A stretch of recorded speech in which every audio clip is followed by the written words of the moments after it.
जब अपनों ने छोड़ दिया तब एक गैर बना सबसे अपना। एक छोटे से गांव में नेहा नाम की एक लड़की रहती थी। बचपन में ही उसने अपने माता पिता को खो दिया था। उसके चाचा चाची ने उसे अपने घर तो रख लिया, लेकिन कभी बेटी का प्यार नहीं दिया। सुबह सबसे पहले उठना, पूरे घर का काम करना, खेत में मदद करना और रात सबसे आखिर में खाना खाना, यही उसकी ज़िंदगी बन गई थी।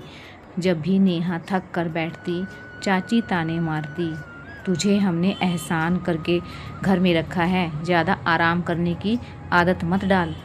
नेहा चुपचाप सह लेती। उसे उम्मीद थी कि एक दिन उसके अपने उसे अपना लेंगे। एक दिन चाचा चाची ने फैसला किया कि नेहा की शादी एक ऐसे आदमी से कर देंगे जो उम्र में उससे लगभग 2 गुना था। वजह सिर्फ इतनी थी कि बदले में उन्हें पैसे मिलने वाले थे। यह बात सुनकर नेहा पूरी रात रोती रही। उसे समझ नहीं आ रहा था कि आखिर उसका कसूर क्या था। अगली सुबह वह घर छोड़कर निकल पड़ी। जेब में सिर्फ 50 रुपये थे और आंखों में ढेर सारे आंसू। चलते चलते वह शहर पहुंच गई। भूख और थकान से उसकी हालत खराब हो चुकी थी। एक मंदिर के बाहर वह बेहोश होकर गिर गई।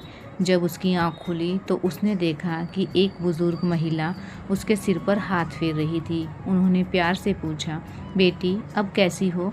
नेहा फूट फूट कर रो पड़ी। उसने अपनी पूरी कहानी उस महिला को सुना दी। बुजुर्ग महिला का नाम सरला था। उनके अपने बेटे बहू विदेश में बस चुके थे। सालों से उन्होंने उनकी कोई खबर नहीं ली थी। सरला जी ने कहा, अगर तुम्हें मंजूर हो तो इस घर को अपना घर समझो। मुझे बेटी की कमी है और शायद तुम्हें माँ की।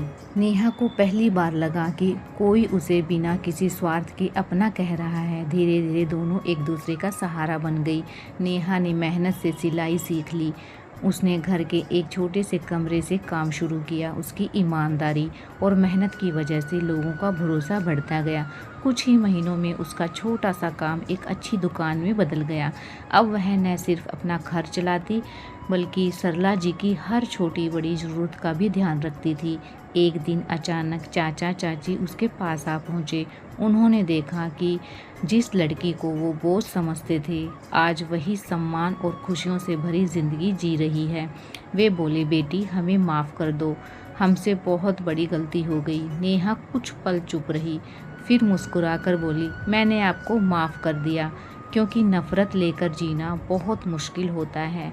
लेकिन अब मेरा परिवार वही है जिसने मुश्किल समय में मेरा साथ दिया। इतना कहकर उसने सरला जी का हाथ थाम लिया। सरला जी की आंखों में आंसू बहने लगे। उन्होंने कहा, बेटी भगवान हर किसी को खून का रिश्ता नहीं देता, लेकिन दिल से बने रिश्ते हमेशा अनमोल होते हैं। उस दिन चाचा चाची को अपनी गलती का एहसास हुआ। वे खाली हाथ लौट गए, लेकिन इस बार उनके दिल में पछतावा था। नेहा ने पीछे मुड़कर नहीं देखा, क्योंकि वह समझ चुकी थी कि परिवार सिर्फ जन्म देने वालों से नहीं बनता।